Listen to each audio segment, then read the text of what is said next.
Okay. I believe we're live. That's great. And then we're going to start the event, and then I'm going to pull up my notepad. Oh, yeah, we're living now. Oh, yeah. Here we go. Start event. Boom. Announcements. Event notifications. Group game. Starts now. In event. Voice. Oh, maybe I should get closer to the mic. Event notifications. All right. Boom. Give it a few minutes, see if anybody cares or joins. Devious is always somewhat quiet for me, so I increase his volume on my side. Appreciate that, Hacker. Yeah, and Devious, you said you were going to check 1 forward. 2. Check 1 2. Hello, everybody on YouTube. Welcome in, and welcome YouTube. Discord as well.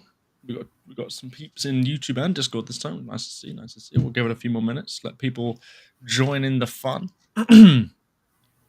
So I'm going to repeat this a few times. I'll basically just going to repeat what we're doing today, which is group game design. So for those, I think most of us here are recurring. Got a lot of familiar faces. But in case there's anyone on YouTube, Mark Chapman, been here 10 minutes. Welcome. Great to see you. In case you're not familiar, anybody? Drunk already? Wonderful. That's what we like to see. In case you're not familiar with group game design, basically what we're going to do is we're going to break down some game mechanics, what we like, what we don't like. We're going to try and combine them, see how we can improve them, and kind of maybe build some kind of hypothetical game. We'll see. We'll see. That's the part we're unsure about. But yes, so we'll wait a couple more minutes for people to join. I hope everybody is doing well. How is everybody doing? It's February. Can you believe it? It's the 5th of February already. That is wild. I don't know. January was kind of slogging. January was slow. January was slow. But February is whew, I don't know. Work is getting more busy than it started. 2 months for the Switch 2. Who's getting the Switch 2? Anyone in here? I'm going to the event. You know the event really? that we've got in London. Yeah. Nice. Like I managed. Charles, you're getting it. Events. I meant who else is getting it, Charles? Come on, Charles. But wow, I didn't even get the first Switch. I don't know if it's any. I mean, Tim keeps pushing. Oh no, what was it? Tim was pushing on the streams last year. Tim kept pushing his Steam Decks. That's a different thing, isn't it? That's not the same. Yeah, it's something else completely different. Similar function though, portable. Yeah. But yeah, no, very different thing. But Steam Deck is better. Just saying. I'm gonna get MS Paint up and running. Well, let's not get. We could have a whole event based on what's better, Steam Deck or Nintendo Switch. No, portable computer. Switch. Come on. What does it have? Mario. Oh, does it run Mario? Everybody's a Mario fan. Okay, I'm just gonna share my screen in just a second. Share screen. Window, untitled, paint, share, boom. All right, we got our notes up and running on the YouTube. I'm going to stream now on Discord as well. We're getting the hang of this. I'm considering becoming a developer with Nintendo. Now that Hecker, for real? That's insane, man. That's insane. Hey. I mean, hey. We've been best friends for years, Hecker. And I think you could, you know what I mean? But no, we'll see. That's cool. That's best of luck to you.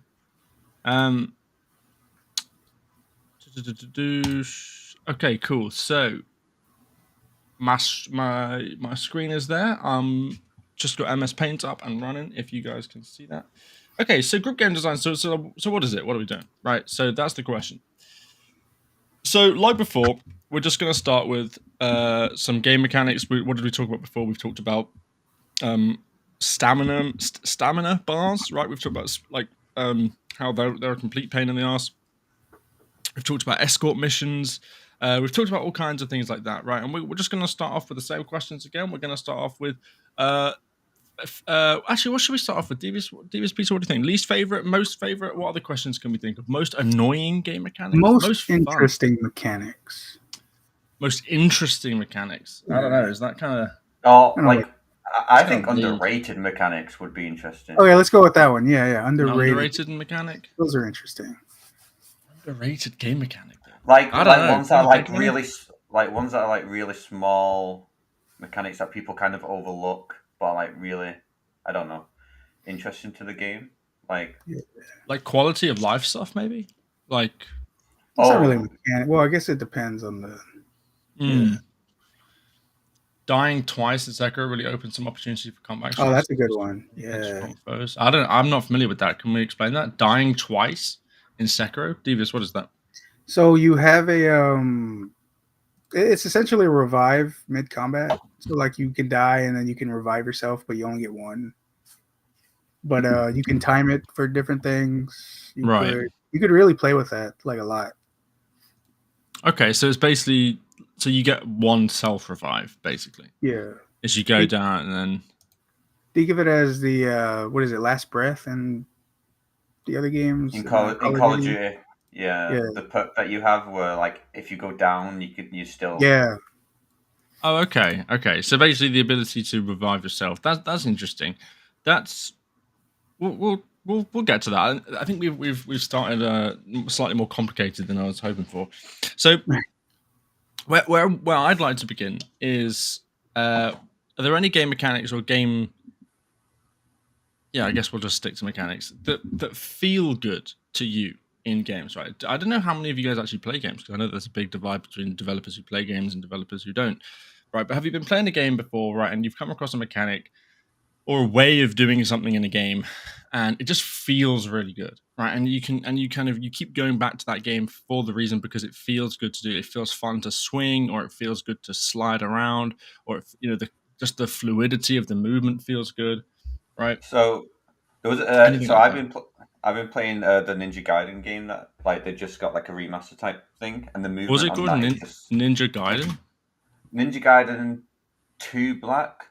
Yeah, 2 Black. Ninja Gaiden 2 Black, and the movement on that is just like, and it's an old game. It's remastered from the game that came out on the 360, and it's like the movement on that is really good. Like being able to like bounce off walls to then get onto the enemy and stuff like that. Like it's very fluid, you know. I like wall running a lot in games. It's like one of my favorite. Like if they have a wall running mechanic, it's just generally a lot more interesting to me. Yeah, so. Yeah, that's true. I find I never complain ever. The more fluid and flexible the movement mechanics are, right? Although that is a lot of polish. That's what that is. It is a lot of polish, though. It is. That's definitely true. But dying again back to checkpoint is not forgiving at all. But we'll expand upon that. But in terms of movement, pizza, bouncing off walls, wall running, like Titanfall 2. Yeah, the movement in those games, you know, I did a really good job as well. Didn't it? Yeah. Back in the time, I like the dynamics of the turn-based combat in Grandia 2. Not familiar with those. I recognize the name, and I think I've actually looked this up like 10 times, but I forget every time. I played on the Dreamcast. So we got fluidity and movement. The problem with that, as Devious brings up, is that it's not something that we. I don't know how many of us get to the stage in our game development courses or journeys or whatever that if we're there yet, where we're sort of doing all this polish of movement and stuff like that. That's quite advanced, isn't it? But that's always really fun. I find that generally the best, the more fluid, the more flexible the movement mechanics, the better. Flexible the movement systems, the better. Personally, I find. Thinking of the dying twice thing, something again with an interesting mechanic is like time loop mechanics, right? This idea of going back, back on yourself and doing something differently. That Outer Wilds does that. There are whole games dedicated to time loop mechanics. What was that one pizza with James McAvoy? You were playing it for a while. He was one of the voice actors, or maybe it wasn't James McAvoy. It was like a top-down time travel game. You guys know what I'm talking about? Am I? like a crazy game. Maybe I'm. I can't think of what it's called, but it was like red and black. The Prince of Persia, a few cents a time, done similar with the hourglass. Okay. So, all right. Well, let's go with this dying twice thing. So, Darren, you're already saying, but dying again, and then back to a checkpoint is not forgiving at all, right? But I think, Darren, I think the idea is that it's the idea that you can. Yeah, you revive in middle of combat. Yeah, yeah. You don't reset and come back again. You. That's okay. So that's fun. It kind of depends how badly you want to punish the player for losing, I suppose. Right? Like that's why 12 minutes. Thank you everybody in the YouTube chat. Thank you very much. I appreciate that. Time loop in Prince of Persia. Oh god, excuse me. Yeah, and also, by the way, everyone in YouTube and everyone in Discord, if you hear me talking between YouTube and Discord and you don't see the message somewhere, it's because it's going to be in the other chat. Excuse me. Yeah, 12 minutes. It was very innovative. Yes. Yeah, absolutely. You can also time when you revive. You can do it immediately or when enemy aggro ends. That's interesting. That's very complicated. There was it depends how you do it. There was a perk, or basically a thing you could do in one of the old Call of Duty games in the zombies mode.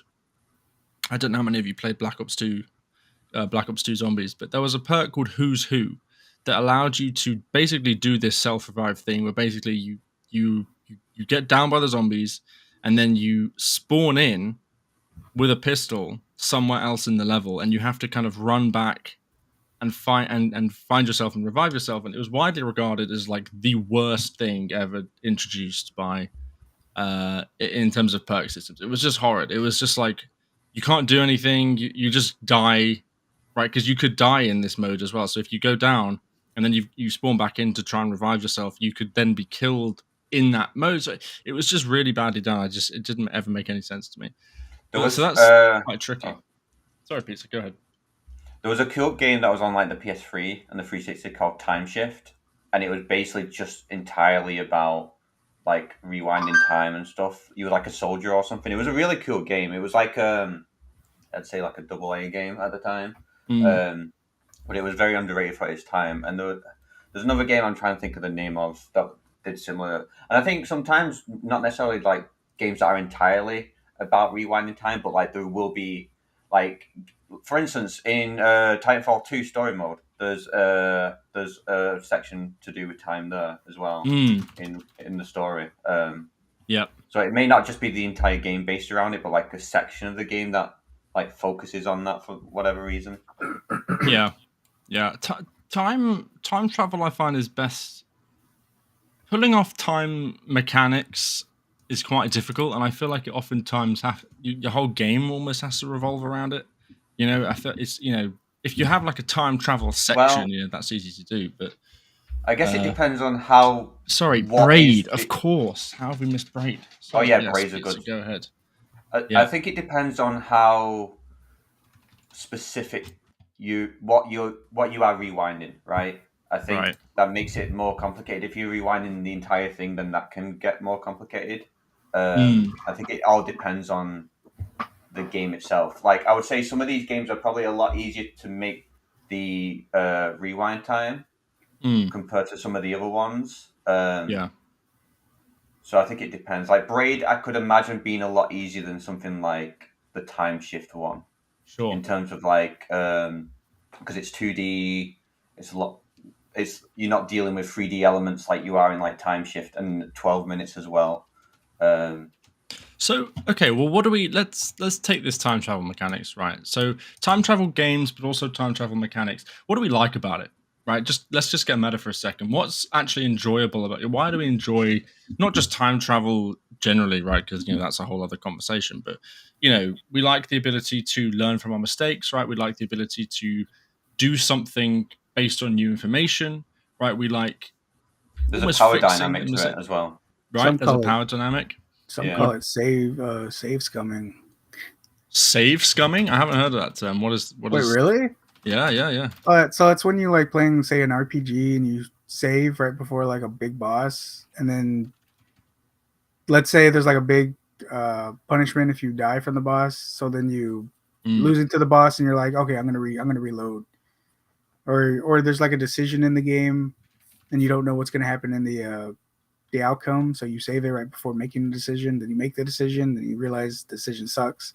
Then you reload the old save. That's what save scumming is. But it's not as big of as like a.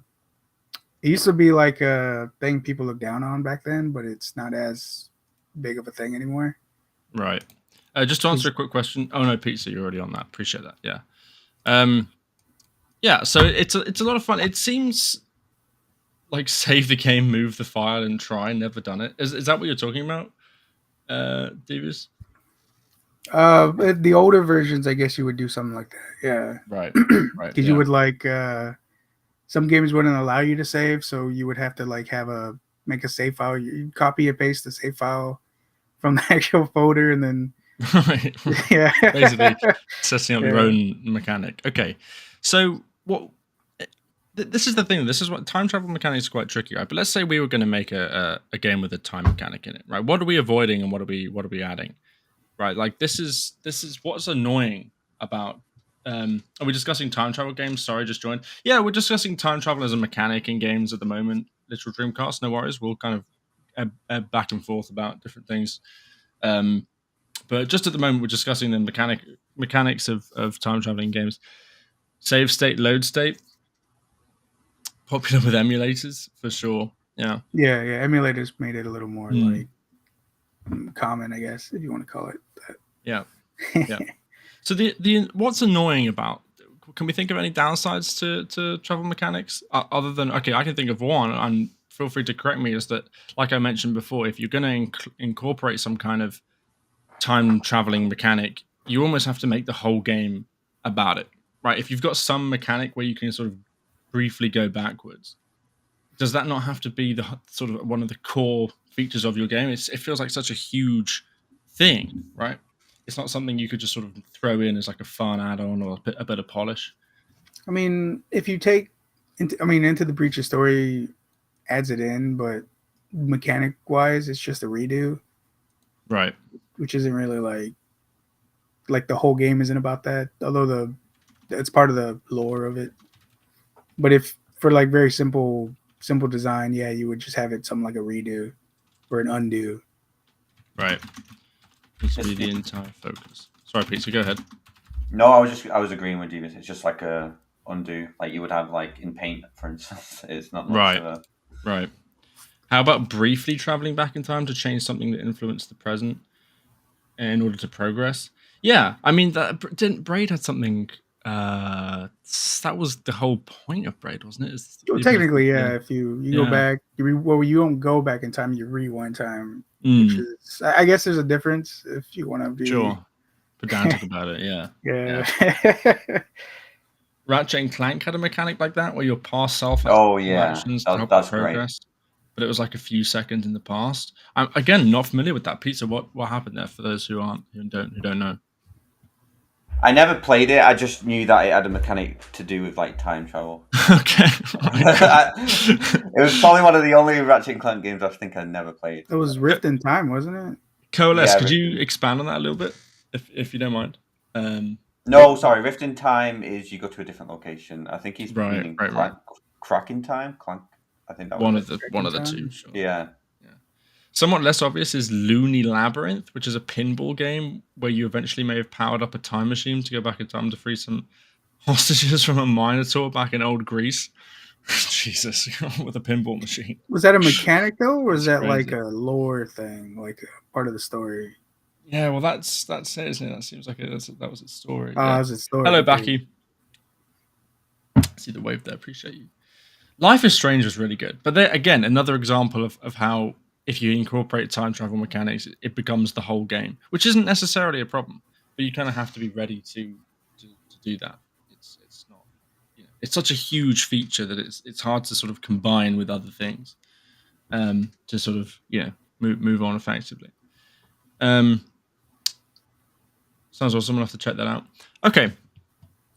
let's move on from this. So we had some we were talking earlier as well a little bit about flexible movement and stuff like that, because we were talking about mechanics that feel good, right? But now that we've got some more people in both YouTube and Discord, well, we can revisit this question. So can you guys think of any examples of games that do things underrated? Sort of, yeah, right, like an underrated mechanic, right? Like, or an underrated feeling or an underrated feature that you wish other games had, or that you sort of return to that game for that reason. Because yeah, we sort of use that as a jumping point. Ratchet and Clank Future, A Crack in Time, is a mechanic where you record your actions and use that recording to interact with the world at the same time as your present self. That's crazy. That sounds that's what they're really, talking about. Yeah, that sounds really complicated. It sounds complicated, but it's very simple in design, because it's like, what's another game that does it? It's, let's say you hit a block, then you rewind, and then you know that action's gonna happen, so you go do something real quick. Right. That, like, you jump on the block, so then when your guy hits the block, you move with the block, kind of thing. Right. DevCat says, I really love well-balanced gravity and feel in platformers, the opposite of floatiness. That's a really unique one. That's great. We'll get to that in a second. Yeah, Peter, that's a good No, that's a great example, actually. Yeah. Like floatiness in games, yeah. So, actually, I guess this is more relevant. So there was a fighting game, Multiverses fighting game. And they announced it was like the last season or whatever. And what was interesting about it was before they announced it was closing, the player base was going down because people were saying that the fighting or the control of the characters were too floaty, and it was too slow, and a lot of other complaints and stuff. And then when they announced they were ending the game and they're doing a final season, they completely fixed the floatiness, and now people want to play it because, and it's like, well, if you did that prior to announcing it closing, then maybe people would have people will be back on it to play it. Yeah. I did like the fear of rewinding too far that's depicted in Life is Strange. Yeah, if you're gonna commit to a given mechanic like time travel, right, Rosto, then you can go all out, right? You can do all kinds of crazy stuff that's really, really exciting, but it's hard. It's one of those mechanics that's difficult to balance with a different one, which is a blessing and a curse. But then I don't know. Maybe you can do that. One thing you hate about modern multiplayer games is that the games are pushing the envelope in multiplayer. Is that the games that are pushing the envelope in multiplayer have all been made on engines that are 20 years old? Talking about CRPGs in each character's playing real life. Worm Online. Do you think they're still pushing the envelope? This Dreamcast, is that what you're trying to say? Is like they're like these older games are doing a better job at pushing multiplayer forward? Skate 3, where you can break every bone. That was very unique. I don't think I've seen any other game like that. I don't know. Maybe there is. I don't know if Mortal Kombat. I mean, I know I was going to mention Mortal Kombat. Yeah. Well balanced gravity field in platformers, the opposite of floatiness. Yeah, I mean, okay. So let's talk about that for a second. So well balanced gravity. So that's interesting. I don't know. Someone correct me if I'm wrong, but how much of this feeling of like floatiness versus gravity, how much of that is just people, like the game engine does it for you, and how much of it is design, right? Because I imagine in modern engines, there's very much just a gravity checkbox. You know what I mean? Like you can just sort of you just throw your world in there, and you just throw your character in there. It's not really something you think about too much. Well, if you're using if you're using physics, then you might want to do the gravity checkbox, because then you have to simulate all the physics stuff and you have to program all that. That whole part of the game, which is a huge headache when you're dealing with physics. But if you're doing like a simple platformer with some gravity, then you can just program it yourself. You don't have to use some kind of physics engine or anything. Yeah. But okay, so floatiness and well balanced gravity. I agree with that. I think that is very for me it's very important that almost the number one most important thing, I guess, for game feel, but just also what brings me keeps me coming back to different games, is just how it feels to move around. Right? How does it feel to jump?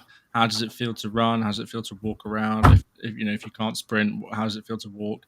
And this sort of ties into that feeling of how does it feel. And I don't know if that's sort of in the same camp as sort of game feel, right? But it's very important to me. It is. It's yeah. I'd say it's a big part of it, because if you can't get that jumping feel right, then like y'all just said in the example, whenever they fixed it, people started wanting to play it. Yeah. I mean, when it comes to this kind of thing, it's very easy to implement, but to get it perfectly right is a lot harder to do, right? Because it goes based on the game, the world as well. Because sometimes, like, say, for instance, like Starfield, right? If you go on a planet that has like lower gravity, then that obviously has to change, right? Based on that, like how much gravity that the planet has, or the moon, or whatever. So stuff like that changes. What I will say is like, I lost my train of thought now. Thanks for the contribution, Pete. No, but yeah, it's you want to get it right. You want to nail it. You would think it depends on the game's environment. Yeah, for sure as well. Because the floatiness, well balanced gravity, right? It directly affects what kind of environment you're traipsing through and what you're interacting with, right? Is it rocky terrain? Is it flat terrain? How does it feel to sort of move between these whatever it is that you've got, whether it's a mountainous, big drops, very vertical, right? Beaming. Is that a game? I feel like that's a game. Gravity in a game can be very immersive. When I play a heavy mech and it sounds and feels heavy or massive too. Yeah, that's a really good point as well. You want the landing, right? When the player lands somewhere, that's super important. I mean, we're kind of straying into game feel territory here, but hey, why not? Landing, jumping, right? The particle effects when you and screen shake and sound effects, right? When you land and when you this, it's all got to polish, right? But it's all got to coincide with the something that I found when I was first starting to do game development was there was a mismatch between the player's walking speed and the walking animation, and then the jumping speed and the jumping animation, right? And it's like you kind of nail you can nail the walking cycle, but then when they jump, like there's a disparity, like maybe the gravity feels off, like, oh well, somebody who can walk under Earth's gravity kind of wouldn't jump like that, and so that kind of looks weird, and then the sprinting also feels weird. So like when you see when you're playing multiplayer, like old Halo, and you see Master Chief, the other player jump, like it doesn't look right. Or when you look at a Fallout character in like third person and you jump, it doesn't look right. But I mean, those games did it fine. Finding a balance. In Marvel Rivals, Hulk doesn't feel massive. PC, you played a lot of Marvel Rivals. Is that true? I don't know whether I'd agree with that. I think because obviously it's a tank character. So I think it's when it's compared to some of the other tanks, which are ultimately probably a lot heavier, like your Groots and stuff, that maybe it may come across as that. But then again, I don't play as tank and I don't play as Hulk often. I only played as Hulk to get a trophy for one, and that was it. So I'm a support or right. I'm mostly support. So. It's a car sim where you can break every part. Controls are cool, and the environment plays a big role. Okay, so let's Baki, let's just combine those 2 points that you've just thought of just there. So in Skate 3, you can break every bone, and that's kind of translated into. And Devious is gone, ladies and gentlemen. We've lost Devious, but that's okay. I'm sure he'll be right back. But that's translated into what would you call them? Like sim games? I don't know if you'd call them specifically. I guess survival. But games where where you can break every aspect of your vehicle, or you have to take care of the. I guess it is survival, but I don't know. That doesn't really sound totally right. Sandboxy maybe. But yeah, so they although I guess you couldn't heal for the broken bones, could you? I guess I don't know. There is an annoying mechanic I sometimes stumble across where, like, once I guess like in Skate 3, when you break your bone, you sort of there's no recovery from that. But I guess that's part of the fun, wasn't it? Is that Skate 3's broken bone stuff was very much okay. It wasn't, you weren't trying not to break your bones, right? You were kind of actively trying to break them in the worst way possible, which was very funny. Okay, Beaming is a physics engine written into the Tribe engine. It's a car simulator. Car sim where you break every part. Controls are cool and environment plays a big role. Yeah, what do we? Okay, well, let's on that point, Becky. What do you hate the most about? What do we hate about? Do you guys play car simulation games? Do you play sim like management, like hyper realistic management games, stuff like that? Because there's a lot of stuff in there that they. I watched a really interesting video. Oh, Devious, you're back. I do apologize. Give me a second, ladies and gentlemen. Devious is back. We had lost him for a second. Yeah, disconnected for a moment. Hello, Devious. Welcome back. Hello. We were just talking about car sim, about how Skate 3's kind of broken bones mechanic is kind of translated into modern simulation type. Anyway, I'm not really making a coherent point here. I have something in mind, but I'm struggling to formulate the thought. How does that work? Like, do you start sucking more at tricks because you have a broken foot? I think you just die. I think if you break your foot in Skate 3, you just die. I don't know. You just I guess it resets. Yeah. That's what I meant back. It resets, but yeah, straight up. I think it's more the visual. Like it's just a visual like consequence to you messing up a trick off. I think that's mostly what it is. I get you. Yeah. It's not. It's not the same as when you. I've been playing Pacific Drive recently. I don't know if anyone has played that. You've got to kind of manage your car, and your doors break and your headlights break and your whatever. It's not quite the same thing, is it? You don't, it's not a management used in the same kind of management state. But I also had a train of thought, but I've just forgotten it. I know this is slightly a bit like more of a, but it's I guess in a similar vein to Skate 3. So I just signed up for the Battlefield thing that's just happened. I love destruction, like because that has consequence. Because like you can break down, or even like Marvel Rivals has a bit of destruction, so you can break down a wall to like get to an enemy a lot quicker and stuff. And I love that stuff in games, especially in Battlefield physics simulations. Yeah, yeah, because that has more consequence. Because in Skate 3, it's just more. It happens at the end and then you reset. Whereas in like destructible environments, it's like that will remain there, right? Whilst you're fighting or whatever. And I love that. It's why I prefer Battlefield to Call of Duty, because of most of the destruction elements. Right. Well, destruction. Okay, can we combine these somehow? Can we actually do like a group game design? So let's take like a time travel mechanic. I'm going to write this down, not with that. That's a lot. Time travel. Destruction, okay, like physics simulated destruction. I can already kind of see something forming here. Simulated destruction. Well, we kind of were talking about game feel there. All right, let's try and combine time travel with simulated destruction, because that's quite fun. If we were to make it's like those destruction games where you destroy things. Like, oh my God, what's it called? It's making me think like if Portal had destruction a little bit. Portal had destruction. Mixed with like obviously time travel. Like it's a puzzle.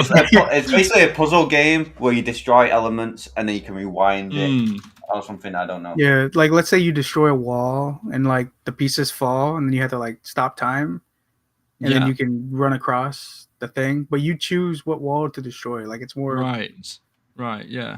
Heck it, you're saying maybe you have to break something at some point and then go back in time and make use of the broken thing. Yeah, so kind of, I think DVC was just saying, right, like there's like a wall and you kind of can't get through it, so you break the wall. This is a bad. Yeah, then it falls like forward across a ledge, and then you have to. Typically, when games do this kind of thing, it's all scripted. But I'm talking about like just a straight up, just a wall, and you can just destroy it. And let's say you're playing like. Knock it Fortnite. over. Yeah, let's say you're playing Fortnite and they have like a power where it stops anything in a given area. So let's say you destroy a building and it like breaks in a bunch of pieces and you press a little grenade or something and it stops everything except for players and it stops it all in time. And now you can jump on those pieces because they were frozen in time. kind of thing. So yeah, so like let's say you have to knock something over a bridge, like here's a drawbridge that's in the air. So instead of like a scripted event where you manually, it's planned to fall across, you can very much, because that's the advantage of sort of simulated destructive games, isn't it? Is that you can improv, right? Literally, you can just kind of mold the environment to your liking. Yeah. Let's say there's two players and they're shooting at each other, and then they go between. Then a wall gets between them, and then one destroys like the top of the wall and it falls forward, and then they stop time, and now they can climb up on the wall, and now they're above their enemy, and they can shoot. God, can you imagine a multiplayer time travel back in this game? Jesus Christ! Yeah, that is a lot. Yeah, that's a lot. That's crazy. That sounds like the average complexity of somebody's. That has like game. so many flaws. Just from like digesting that. Yeah. I was thinking more. Oh, sorry. Okay, thanks. I was just going to read Dreamcast, like a game where you can locally control time for certain buildings or parts of the local to deal damage to other mobs, but you all are already talking about it before I can finish the thought. Right, okay. What, Deep Pizza? What were you going to say? I was going to say, like, think of it in kind of like, are we going 3D or 2D? Because if we're going 2D, then ultimately it probably makes things a little bit easier to like manage in a way. Yeah, either, I guess. Yeah, 2D is like easy to manage. Let's say you have like two drawbridges, right? This is a generic like idea. So you've got the drawbridge where you've drew, and then there's another drawbridge later on in the later section. So you have to destroy something that ultimately like will one is upright and one is down, and you destroy the same thing to lower that, but then that comes up. So you have to like, I don't know if I'm making much sense, but you essentially destroy it slow. You essentially destroy it. Because are we talking just fast forwarding or slow down time as well? God, it could be anything. Breath of the Wild's time stop thing plus multiplayer. Think of it like that. Right. Blood Knight, I just want to read your comment for a second because I really like that idea. I love that seeing that in games. There's a mission in Starfield where you switch dimensions to navigate through a complex underground base, switching between. Oh yeah, that is a great mission. I really like that mechanic, but that mission, yes, I haven't played that mission personally, but like that kind of switching between worlds, like you got two different versions of a game. The enemies change as well, which is great. Yeah. Where you've got kind of the problem with time travel. There was a Portal 2 mod. Somebody made like a custom Portal campaign where the portal gun would send you back in time, like you'd be going from the past to the future and back again. That was really, really, really interesting. That was really well done. Like there were some great puzzles in that. Someone mentioned Split Second, which is also like it's a racing game, and like you can like the stuff would happen and you can like slow down time to get under. So say if someone's like something's falling, like a skyscraper, you could slow down time if I remember correctly, and then you can like avoid the like thing that's like gonna basically kill you. That was a cool like idea. Yeah. So you can slow down time as in just basically just get out of the way. Everyone? No, it's a single player game. Oh, okay, that makes sense. Yeah, okay. So there's some kind of tower, or we'll just say spikes are coming towards you. And I know this just going off a tangent a little bit with the racing thing. There was a game called Wheelman. I don't know if anyone here will know what this game is, and it was the main character was Vin Diesel, right? And what you could do was like say if you're driving and there's a car behind you, you could spin the car and the game would slow down time, and the guy would lift up his gun and like shoot through the window screen and shoot at the other person as he's like reversing, and it would like slow down time. It was super cool. The game was slightly repetitive, but just that element in that game was like so cool because you would just spin. It would slow down time, like because if we talk about slow down, like just like manipulating time as a whole, there's a lot of like slow down mechanics that are even more simpler to like think of. Like just slowing it down so you can get better aim and stuff, you know. Has anyone here played Super Hot? Have you guys played Super Hot? Yeah, that was a really good. That for me personally, they understood slowing down and rewinding and fast forwarding really well. That was really clever. Because I'm trying to think, like when you with the time travel stuff, it's hard to think of consequences, right? It's hard to think, well, why wouldn't I just stop time and move out of the way of the enemy? But this idea in Superhot that you couldn't just sort of move out the way of the bullet, because when you move, time moves with you. So that was really clever. You couldn't stop time and move out the way. You had to, that was really, yeah. If you guys haven't played it, I would highly recommend it. It's a really good example of a game that does time, I guess time travel, but like time manipulation really, really well. Horizon and Kenna both had some perk or skill where you can focus when jumping or shooting and slows down time. Yeah, slowing down time generally is only ever really like a positive thing, like some kind of bonus. I'm trying to think that there isn't really a way to like, I don't know, can we think? Is there like could there be some kind of downside or some kind of trap that you could set up with slowing down time? Because really, if time's slowing down, you've only ever got an advantage, right? Like because you have more time to think.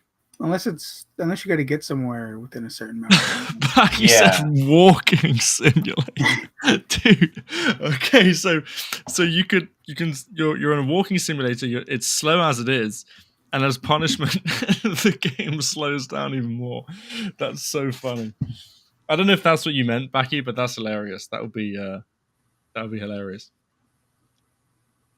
Oh man, that would be that's funny.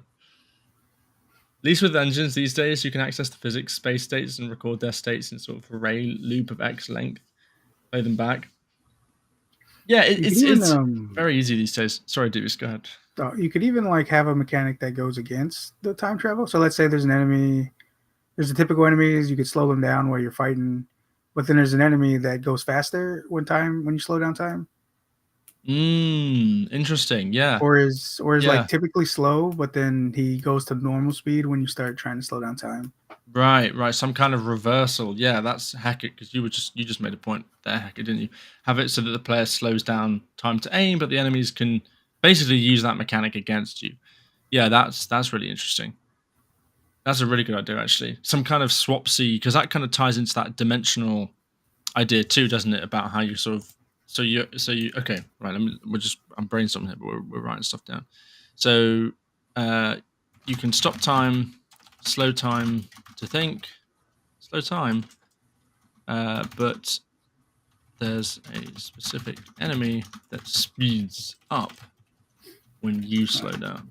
So this hypothetical game, let's say it's doom pilled, so it's a shooter.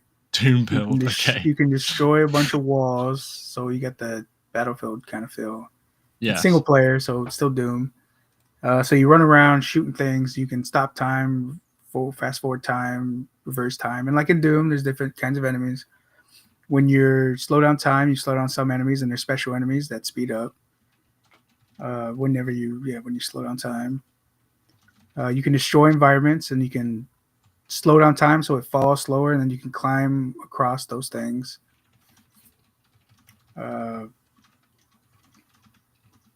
Which would be like crazy process. Yeah. It's like future where processors can handle something like this. But Tenet, the game, you see everyone just going backwards in time.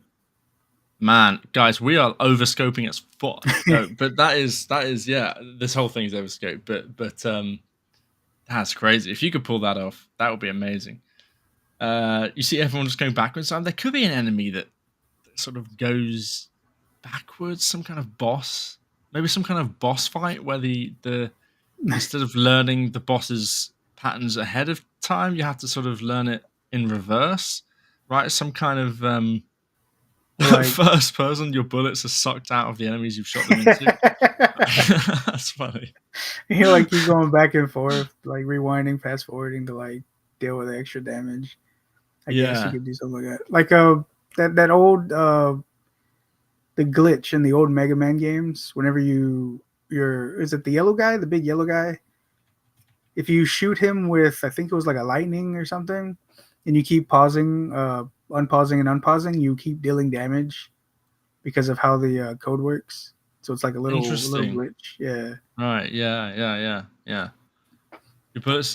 That bullet sucking bullets out of people thing just sounds like some kind of twisted hospital game where you're sort of helping people. But that's a good one too. I mean, if you want to destruction body, people are destroying their own bodies, and you got to like to heal them. You're a time guy, so you got to like reverse time. But if you do it wrong, if you reverse certain things inside of them poorly, let's say you reverse the damage to a bone before you reverse the bullet that came out, you could right. end up hitting the bone. But if you reverse the Yeah. bullet coming out, you could shoot. If you reverse the bullet coming out too fast, you could shoot yourself.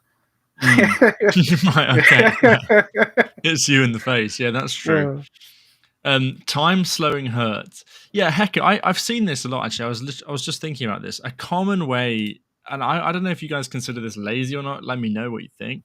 But a common way that game devs will punish you or just kind of not let you abuse something is just to simply have it so that the use of it takes away some health or something. But I find that for me, like I said, I was playing this game called Pacific Drive, and you're kind of driving around, upgrading your car and adding abilities to it. And one of the abilities is that you can sit in the driver's seat and instantly heal yourself to max health at the cost of most of your car battery, which is a really painful. That's like an extreme trade-off, and because of the extreme nature of the trade-off, I never use it, right? And I'm pretty much guaranteed to never use it as well, just because it's having that kind of trade-off is just never. I see it commonly. It's quite common in games to have that kind of. I was going to say thing, but yeah, go ahead, Peter. If we're talking like, so for instance, if this character is a superhero that can slow down time, then the health mechanic makes more sense, right? Because you see in movies where they use the ability, it drains them. It's like because there's adrenaline and that kind of thing. It drains the character as they're trying to use this power that's like more powerful than they are themselves. So it makes a bit more sense that you would like aesthetically and like narratively, it makes more sense in that sense, right? Because you see it in movies. Whereas, like, I would say in the game that you're on about, it kind of feels slightly disjointed a little bit because it's like, what's the battery got to do with your health? But again, I've never played the game, so I don't know if it makes sense. That's a good point. Yeah, that's a good point. So in this context, and Davis has gone again, but in this context, using the slow motion abilities, it makes sense, right? I suppose contextually, does it make sense that it detracts from your health, right? Is that something, right? That detracts. Yeah, I mean that's true. Back again. No worries. I'll bring Devious back in. Hello, Devious. Slim shading over back again. Maybe it's just hard to breathe the air when you slow down time. That's something I remember when I was a kid and I was, you would play these, you'd come up with like superpowers and games and stuff. I thought it would be cool if you had some kind of superpower where you could slow down time or become the Flash or something, like you had like super speed, but you could only use it while you were holding your breath. Right, that's cool. That's quite cool. I like that. Like that one villain in Dragon Ball Z, which is actually, I think it's a special. I believe his in the Budokai Tenkaichi games. I don't know his name, but he's a really big guy and he's really short, like he's a pudgy little dude, and to stop time he holds his breath. Right. I've never seen that. Is it utilized well? I think he's in the earlier Frieza saga, and I think he's one of the Ginyu Force guys. Right. If anyone remembers that. I don't know. but no, I see your word for it. That reverse death with time travel could make a really good horror game where everyone is watching and completely aware during the reverse of time. Ooh, I like that, Roster Games. That's really nice. Yes, some kind of psychological, because that's true, isn't it? That's something we don't really think about, isn't it? If you could stop time, are you aware of it? Right, like some kind of there was like a 2-sentence horror story Instagram account or something that posts short horror stories, and something was like, you freeze time for 10 years to go live your life, and then only afterwards, when you resume time, do you realize that everybody was actually sentient the whole time and just couldn't move. And it's like, oh man, yeah, that's terrifying. So some kind of horror take on a popular trope is could be very interesting. Actually, I'd love to see if you something wanted to like like use actual physics, if you stop time, you wouldn't be able to.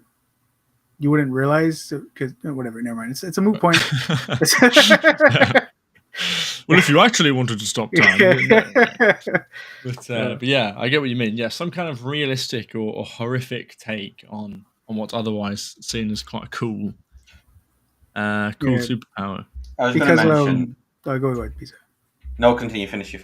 I was just going to mention. If you've ever seen My Hero Academia, there's a specific character that goes through things, and they kind of follow like a physics thing because he goes blind and he goes deaf because he can't interact with any objects. So that means he can't interact with the air. He can't interact with light. He can't interact with anything. But then that's how he's able to phase through stuff. So he can't hear, and he goes blind. And he like trained himself to like, do the expectations of like where he's gonna end up and stuff, which I thought was a pretty cool little detail about his design. Right. Yeah. Well, that's really interesting. Yeah. So almost in like a game mechanical sense, you could do that too, couldn't you? You could almost enter you're in a game, you're in this Doom shooter. You could almost enter no clip, but when you're in no clip, you can't see or hear, or there'll be some indication that you're still playing the game. Yeah. Right? But yeah, you can't see or hear. You don't know where you're going. You're just guessing, and it's only and if you come out of no clip in a wall, right, you die, or you kind of phase through the floor and fall out of the map, and that's part of the game, is that you kind of fall out and well, game over. Like that was it's your fault. You phase through the floor. That would be really cool. I'd love to see something like that. That'd be a crazy multiplayer game, to be honest. Because like you see people like disappearing and reappearing, and then it's like they can't see. Obviously, like you were saying, they become blind and deaf, so they can't. Yeah, they just gotta hope. Like let's say they jump through a wall and they're on the other side, and they appear and they're like. I guess the way to win would just be to never use that ability. Like you just. No, that's how you. Maybe there's something like that pulses throughout the entire level. And so you have to do some kind of phase in, phase out. And then it's like a wave that hits everyone. And if you don't use your phase ability within the time limit, you'll die. Right. Yes. Yeah. I like that. Yeah. When you slow down time, then moving becomes more difficult. The floor stops being solid. Yes. Coalescence. Yes, I like that. Yes, I like that a lot. Yeah. Like you're slowing stuff down, but it's kind of having this weird effect. And yeah, your sword isn't, as you said, it's kind of more made of rubber. So yeah, coming up with guys, we are coming up with some really creative ways to nerf the slowing down time superpower. So the slowing down time, there was a Remedy game called Quantum Break, and the way they did it. So you could slow down time, but the way to get past it was certain enemies. So, like for instance, you're in like an arena section, and there'd be various enemies that when you slow down time, they would basically stop or slow. The movement would be slower. Whereas there would be these certain enemies that would have this equipment where when you slow down time, it wouldn't impact them, so they could still move as you're slowing down time. So basically, you slowing down time reduces everyone else, but these specific enemies would still be able to like attack you and stuff. And that's kind of how they got around it, which was pretty, a good way of. Because when I first started playing that, and I was slowing down everything, I'm like, man, this is easy. All I'm doing is slowing down time, just picking off these enemies and stuff. Felt easy. And then like midway through the game, it was like, we've taught you how to do all this stuff. Now we're going to bring in enemies that can like completely go against like all the stuff that you've been learning, which was super cool. That is, yeah. I remember the guy.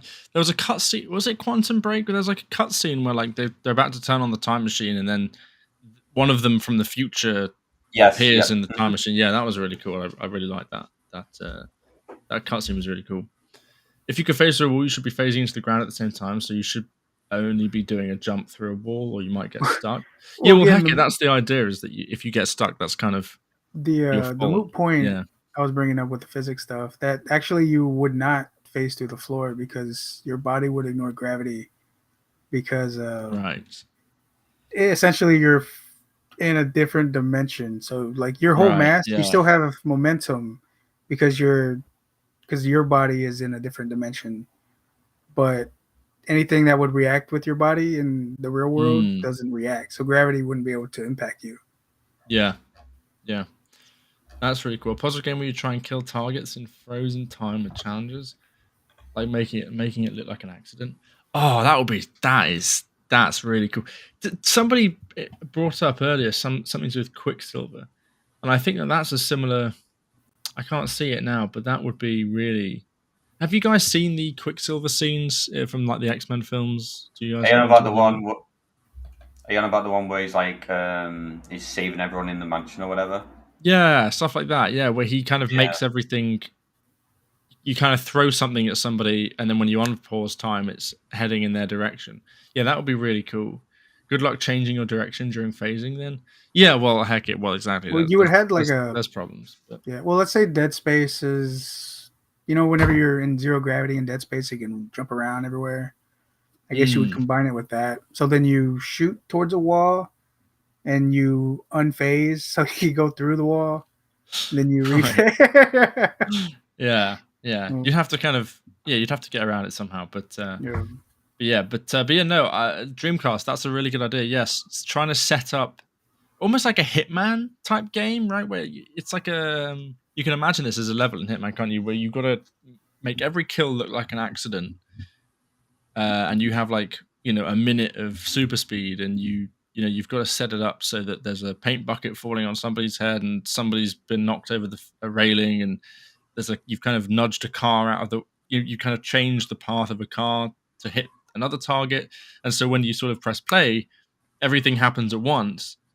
And you've got to hope that could be real. That would be really cool. That would be really cool. I think that would be really fun. Like there's challenges, like you've got to try and get everybody killed by the same thing, right? So you've got to kind of position a car to like hit everybody. That's really There was a Flash game you played with this premise. If you can find it, you let me know immediately. That's amazing. But yeah. So so this is really cool. I mean, hey, look, if anybody ever gets around to making this, making any of these ideas, please let us know immediately, because that would be, man. Because this is the kind of thing. This is how easy it is to overscope, right? This is where it's like, okay, well now we got to cut everything out because we don't have 25 years on hand, so we have to only make a Doom ripoff, and there's no time travel mechanics at all. We can well here's one of the things we can shrink this, so like without cutting any of this we can actually shrink this to make it more easier. So you have the Doom-S, take that out, obviously the 3D, you would go 2D, make it okay. So hang on, so let's what have we made here actually? What have we made? Is it multiplayer? Do we want it? Yeah, for now, let's Are we overscoping? Well, let's make it single player, and then we can figure out a way to make it multiplayer. Okay, so a single player. What have we made? We'll call the game Time Whackers. I think we can pull off 3D. 3D. What do you think?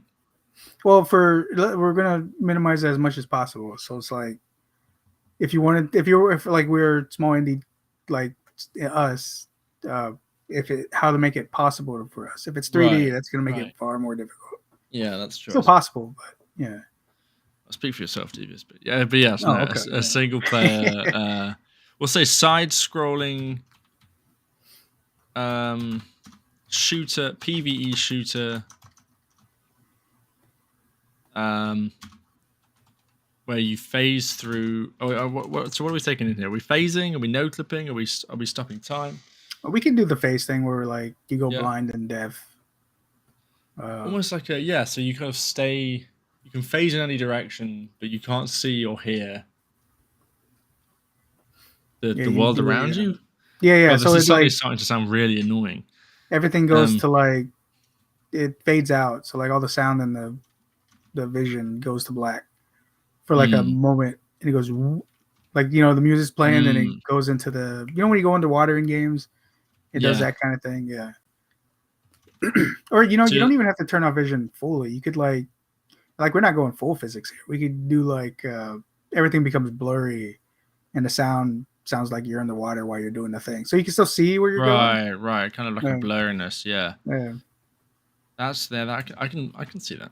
Yeah. So you're sort of guessing where you're going, and there's punishment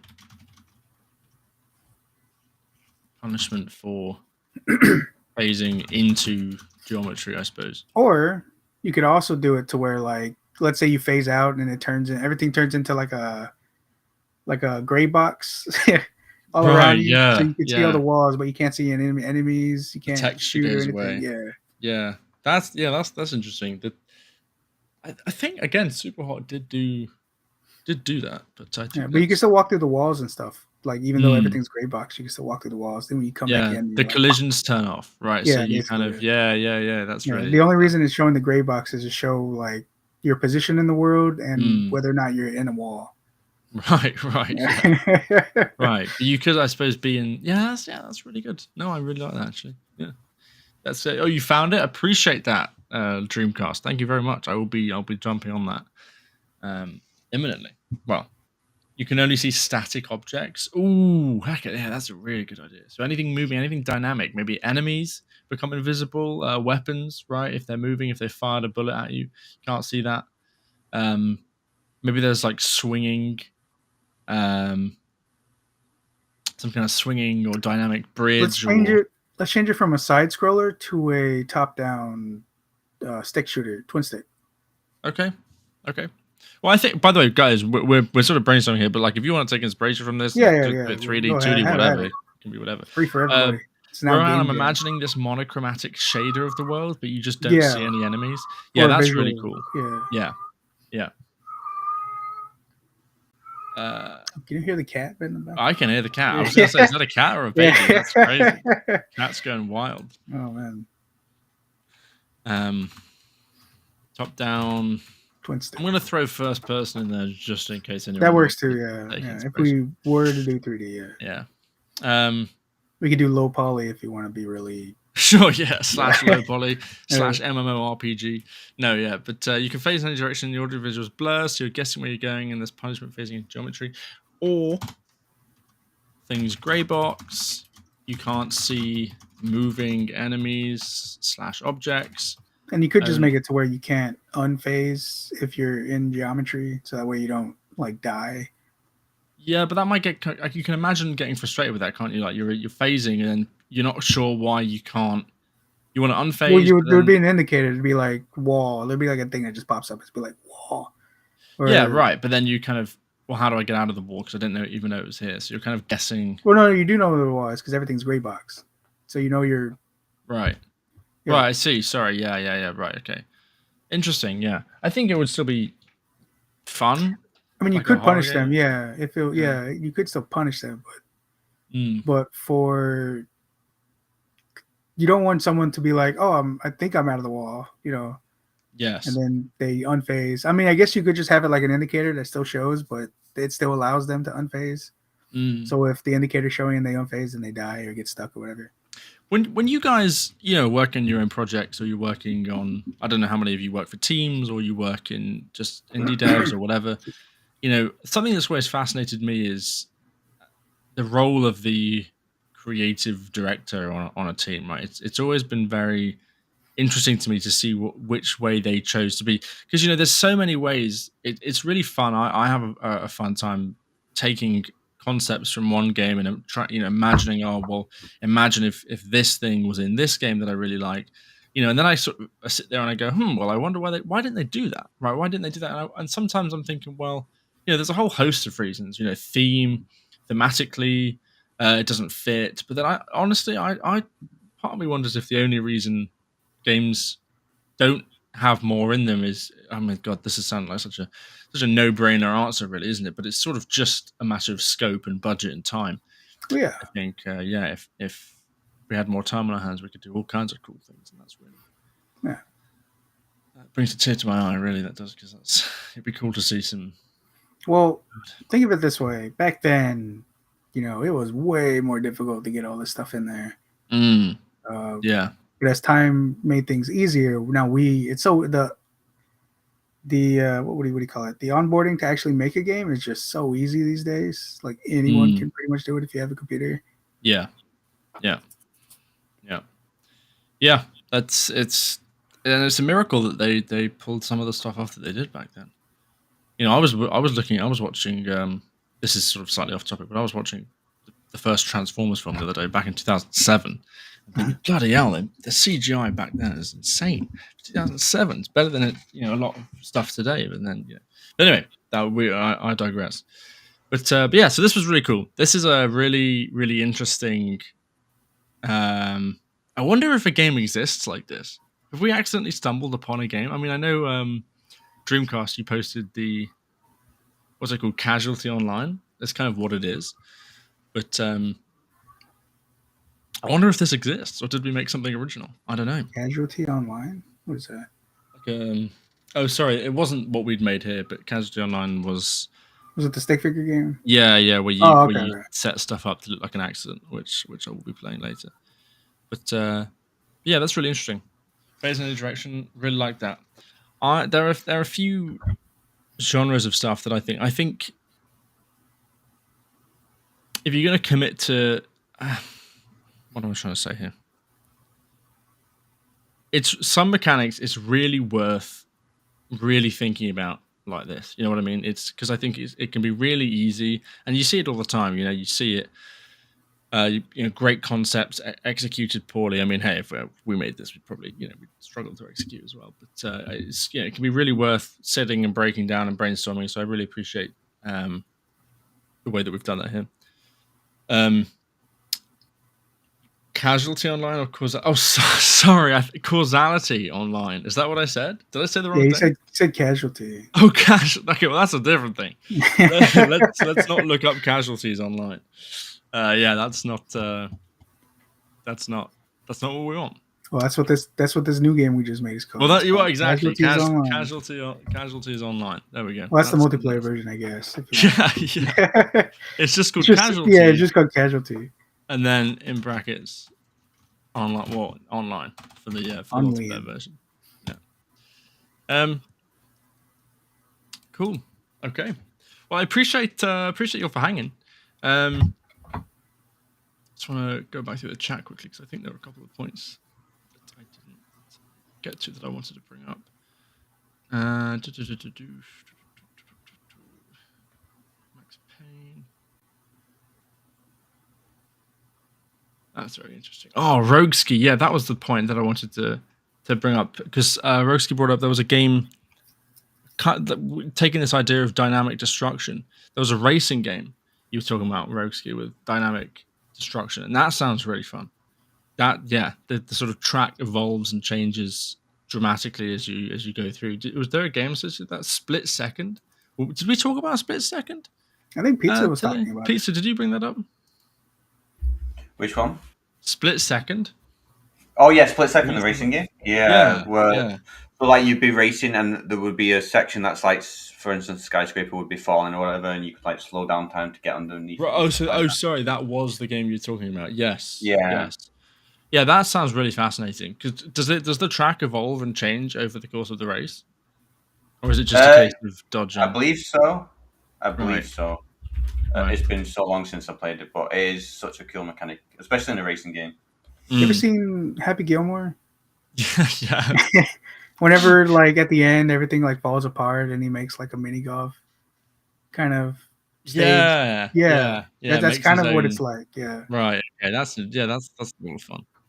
Yeah, that's really cool. Did anyone play that destruction game?